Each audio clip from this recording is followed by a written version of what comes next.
Tonight on SUTV News, ship breaks a world record. And former Vice President Joe Biden announces his 2020 campaign. All that and more right now. Today, I announce my candidacy for President of the United States of America.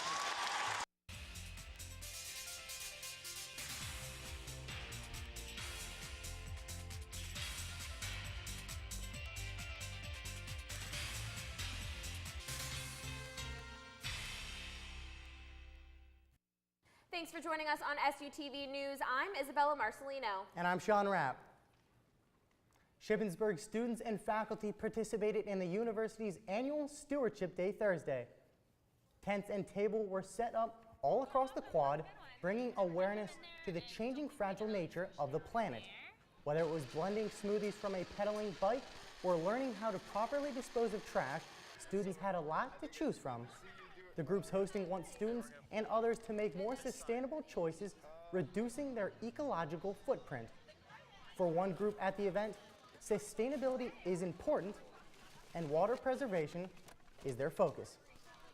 Raising awareness to things like the planet and water is important. I mean, life needs water, all forms of life. People don't think about their water usage in their house or like anywhere really, and it really is important.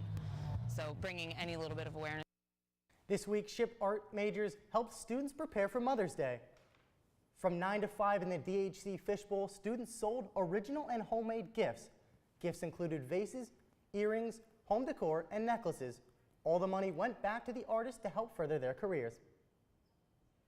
Shippensburg University breaks the world record for having more than 208 men simultaneously check themselves for testicular cancer.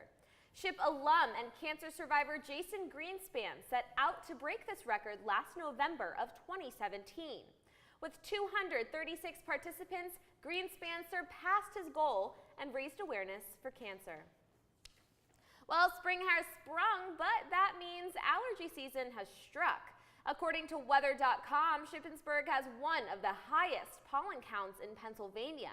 And with climate change becoming a bigger problem, we must find ways to cope with the effects, with a sooner allergy season being one possibility.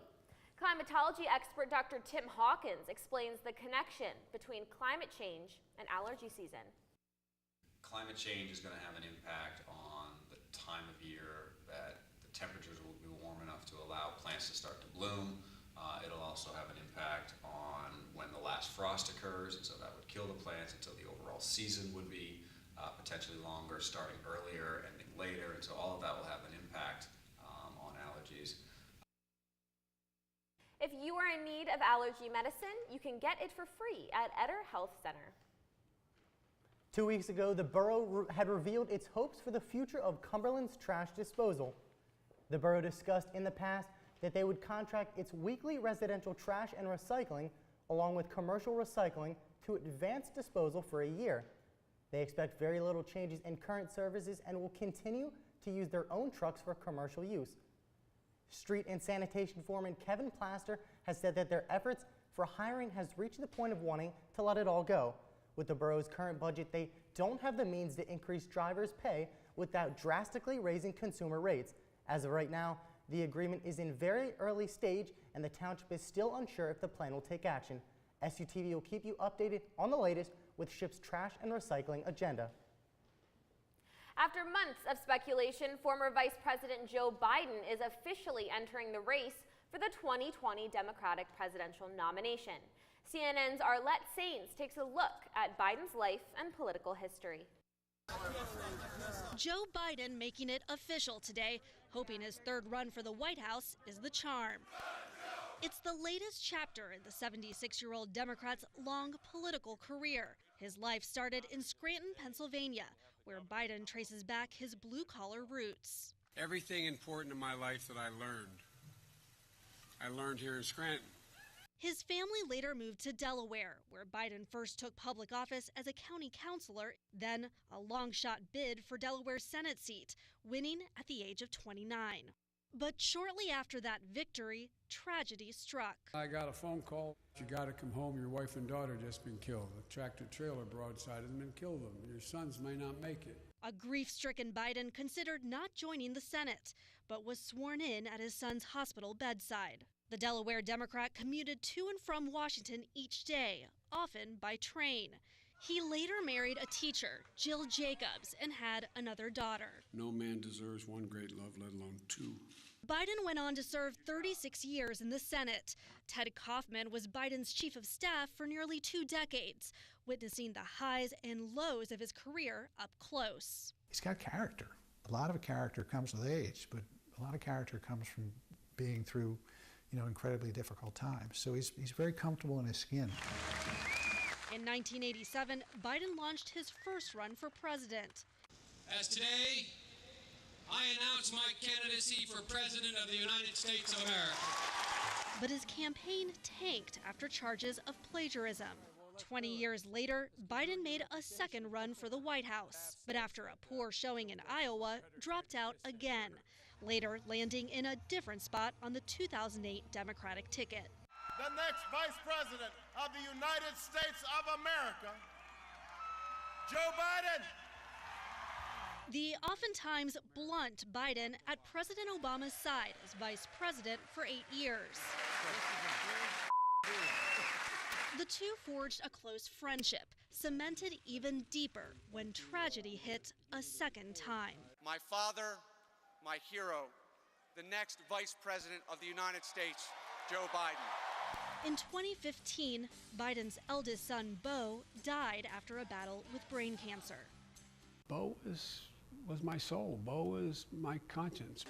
The grief ultimately impacted his decision on the 2016 race. Unfortunately, I believe we're out of time, the time necessary to mount a winning campaign for the nomination. Now, after months of deliberations, Biden is giving a third run for the White House a go. His more than 4 decades-long career is set to face a fresh look, from legislative successes like the Violence Against Women Act. I wrote that act myself with my own hand. To his experience on the foreign stage. But other areas of his career will undergo renewed scrutiny, like his role in crafting the 1994 crime bill and his handling of the 1991 testimony of Anita Hill. Professor, do you swear to tell the whole truth and nothing but the truth, so help you God? I do. As he prepares to take his front-runner spot in the Democratic primary field, those closest to Biden say he's ready for the challenge ahead. When Joe Biden looks in that mirror, he's not going to stop, not do this because it's going to be hard, or he might lose, or anything else. He does it because he won't feel right about himself. Biden attended a fundraiser in Philadelphia today. His first official campaign event is scheduled for Monday in Pittsburgh.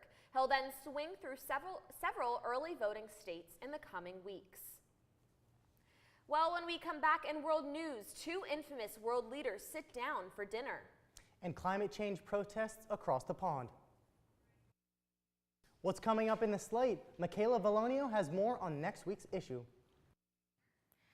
Coming up in the Slate on Tuesday, we will have a feature story on dual sport athlete Morgan DeFlora and a piece on the cost of graduation. Other stories include a feature story on the director of Haggis Fieldhouse, as well as the Student Art Gallery. Be sure to pick up the next edition of the Slate in newsstands or visit theslateonline.com. The UN released a warning about the relationship between babies and screen time. SUTV's Paige Ahrensmeyer has this week's World News. Paige? There's not a lot of information leaving Russia about the Kim-Putin dinner, but CNN has an exclusive look at the dining atmosphere. Matthew Chance reports. All right, well, we've got ourselves into the room where this reception was held with the North Korean and the Russian delegations, including, of course, the 2 leaders, Kim Jong-un and Vladimir Putin. You can see this is the main central table where they sat, and it's being decorated and it's being cleared away at the moment by the staff here. In terms of the actual talks, detail has been very short, and we know they discussed disarmament on the Korean peninsula, ways in which the Russians can help in that process, if they can help at all. This is classic Putin, though, because it wasn't about really what could actually be done. It wasn't about details. It was about optics for the Russians and for the North Koreans. For the North Koreans, showing the world that they have more allies than just China, that they're not isolated in the world following the breakup of the nuclear talks with President Trump in Vietnam in February. And important for the Russians as well, because this is Vladimir Putin once again attempting successfully to insert himself into one of the major crises of international diplomacy. Now, in terms of the specifics of what they ate, we've got a bit more detail. Look at this, a plate of Bulgar wheat, and I'm told it's beef, Russian food, was served with some sweets and some bread. Obviously, they're clearing it all away now, but this is cool. A chocolate cheesecake with the North Korean and the Russian flags on top. I'm Matthew Chance in Vladivostok, Eastern Russia. Today, over 37 people are hospitalized after a chemical spill in Beach Park, Illinois. That number includes 11 firefighters and 3 police officers. 7 people are in critical condition. Preliminary investigation is there was a tractor that had a trailer of containers which contained anhydrous ammonia. There was a leak in at least one of these containers, which created the massive chemical spill. When that chemical spilled, it created a plume of chemical smoke which entered the air. The driver of that tractor trailer is also hospitalized. The chemical anhydrous ammonia is normally used by farmers as a fertilizer. While the shelter-in-place request is lifted, a number of schools are still remained closed. An environmentalist group, Extinction Rebellion, continued climate change protests in London today, but the rebellion is taking new heights. Activists in the group started climbing on trains in the Canary Wharf station. At least 4 protesters on top of the train held signs that read, quote, "Don't jail the Canaries," and quote, "Business as usual equals death." 5 protesters were arrested for blocking the railway. While some were blocking the trains from moving, some protesters blocked the entrance to the station. More than 1,000 protesters were arrested just last week when the group took over locations in London such as Parliament Square, Oxford Circus, and Waterloo Bridge. Police say 53 of them are being charged. And finally today, a look at our health raid. Nowadays, it's not uncommon to see toddlers with phones, tablets, and computers. But the World Health Organization is telling parents to get their children away from screens. Yesterday, the United Nations agency released a set of guidelines in regards to children under 5. It guides parents to limit screen time to no more than an hour, for children between 2 and 4 years old. Babies 1 year and younger should have 0 screen time. 3 to 4 year olds should get 10 to 13 hours of sleep and 180 minutes of activity per day. But one important note they want you to remember, even if physical activity time goes up, screen time shouldn't. That's it for this week. Back to you guys. When we come back in entertainment, the Beehive is buzzing with a new dance challenge. And a well-known rapper is bringing awareness to climate change. Well, Sean, we saw you did your story today at the Quad talking about sustainability and our Campus Earth Day, and the rain held out, I think, just in time. I felt a couple sprinkles. Oh yeah, perfect time I came. It was just a little bit cloudy, and then literally as soon as I left, it started to sprinkle a little bit. So perfect timing there. Yeah, let's send it over to Jillian to see if that rain is going to come back for us. Guys, I hate to be the bearer of bad news, but we may need to unpack all those long pants and sweatshirts because this week's temperatures are going down. So seriously, no hard feelings if you mute me, but for those of you who are interested, tonight temperatures are going down to 55 and we should expect some clouds and showers. Friday won't be much better with some more rain and a possible thunderstorm on the way as well. For the weekend, the sun will come back out for Saturday, but it will be a bit windy, so I'll definitely have to put my hair up. But Sunday will be a plain old cloudy day with some afternoon showers, and then Monday should make us smile again with some partly sunny skies. Tuesday will bring temperatures back up into the 70s, but a rainy morning and evening are expected. And then to finish up, the sun's going to peek its face back out throughout Wednesday, giving us a deeper temperature of around 65. So, it is not the best news I've ever given you guys, but let's just remember all that snow we got once upon a time? We don't have that anymore, so good for us. But that'll do it for this week's weather. Let's send it over to Michael Smith with this week's entertainment.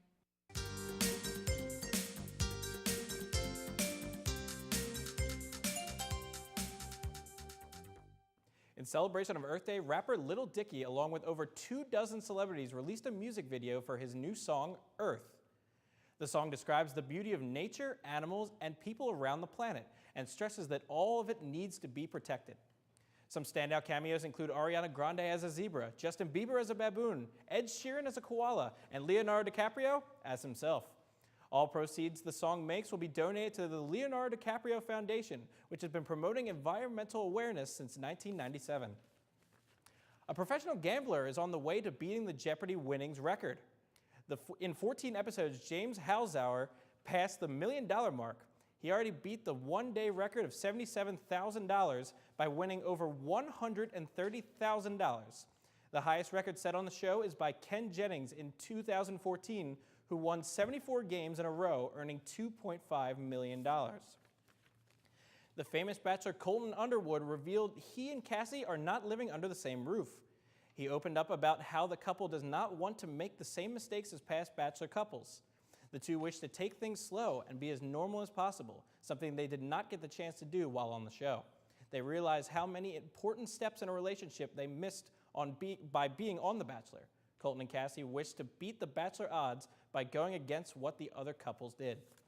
And lastly tonight, Beyoncé started the newest dance craze after the release of her documentary on Netflix.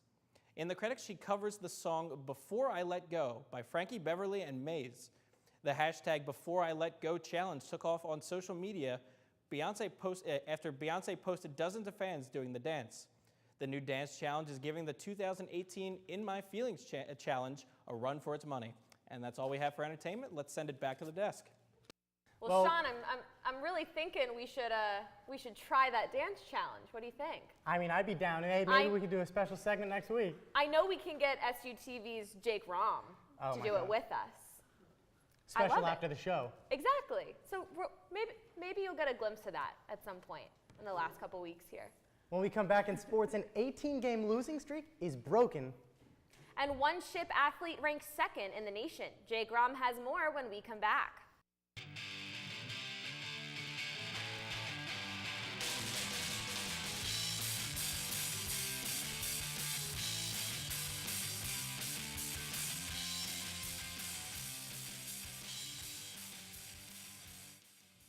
On Wednesday, lacrosse hosted Lock Haven for its final home game of the season. And after Ship fell 7-6 at halftime, the Raiders would go on to outscore the Eagles 11-2 in the second half to secure the win 17-9. This would snap an 18-game losing streak to Lock Haven dating back to 2004. Sophomore Elena Cardassi scored a career-high 7 goals on the day and bringing her season total to 51 goals. The Raiders will wrap up their season as they travel to Slippery Rock on Saturday. Game time is at 1 o'clock. Now Shippensburg baseball had a tough matchup against Lock Haven in a split road game doubleheader. On Thursday, Ship dropped a pair of road games on the road. Zach Sims threw an 86-pitch complete game in the opening game, but the Raiders couldn't put any runs on the board, losing 4-0. Now Ship struggled in the second game, being held without a run again and dropping another game 6-0. But things turned around for the Raiders in their games home against the Lock Haven. In this past Saturday, senior Tommy Baggett reached base 4 times and had a walk-off single in Game 1. Final score was 2-1 in that game. Unfortunately, Ship fell to Lock Haven in the last game of the series of 4-1. Strong performances from junior Kyle Lacey and Michael Hope were seen on the mound in Saturday's doubleheader. Now on to track Tuesday, junior Zaria Williams was named the PSAC Women's Outdoor Field Athlete of the Week. Williams exploded in the long jump with a new personal best time, or distance that is, of 20 feet 1 inch. This performance at Shippensburg's Collegiate Invitational ranks her now second in the nation for the long jump. Well, that's it for sports. No stat of the week, guys. I'm sorry, but we'll send it back to the desk. Thanks, Jake. Well, a well-known toy brand becomes more inclusive. We'll tell you more after the break. A new set of bricks that'll help visually impaired children learn Braille through play. Lego Braille bricks are expected to fully launch to the public next year. The bricks feature the studs used for characters in the Braille alphabet, as well as printed characters allowing sighted people to read the bricks. The company says the Braille bricks are fully compatible with existing Lego bricks. 2 charities for the visually impaired proposed the bricks to Lego over the years, and the company then developed prototypes with both organizations and other charities. Lego plans to test Braille bricks in 7 languages and will eventually be distributed for free to institutions through partner organizations. Well, that last part really tops it off. That's amazing that they're going to give them to these people to really try and, incorporate this. It's interesting. I remember as a child playing with Legos. Oh, yeah. One of my favorite things to play do. with were the Legos building big skyscrapers, biggest of anyone on my street. Yeah. Well. But I want to bring up you kind of challenged me there on that dance did. competition at the I Beyonce. did. I don't know the dance exactly, but Neither do I, but definitely, let's learn it. I encourage everyone out there to do the dance challenge. I'm going to try it myself. Maybe you'll see it on TV in the next couple weeks, as Bella pointed out there. But I kind of want to test it out and see. Send your videos see if I can, into SUTV. You know, whip a video up or yeah. something like that. I mean, I'm all about it. Are you in? I'm in. I'm sure our world news anchor Paige is in. I'm sure Mike is in. We're all in. We'll get help. We'll see. Well, that's it for SUTV News. I'm Sean Rapp. And I'm Isabella Marcelino. Don't forget to follow us on Facebook, Twitter, and Instagram at SUTV News, and check out our website, SUTVnews.com. We'll see you next time.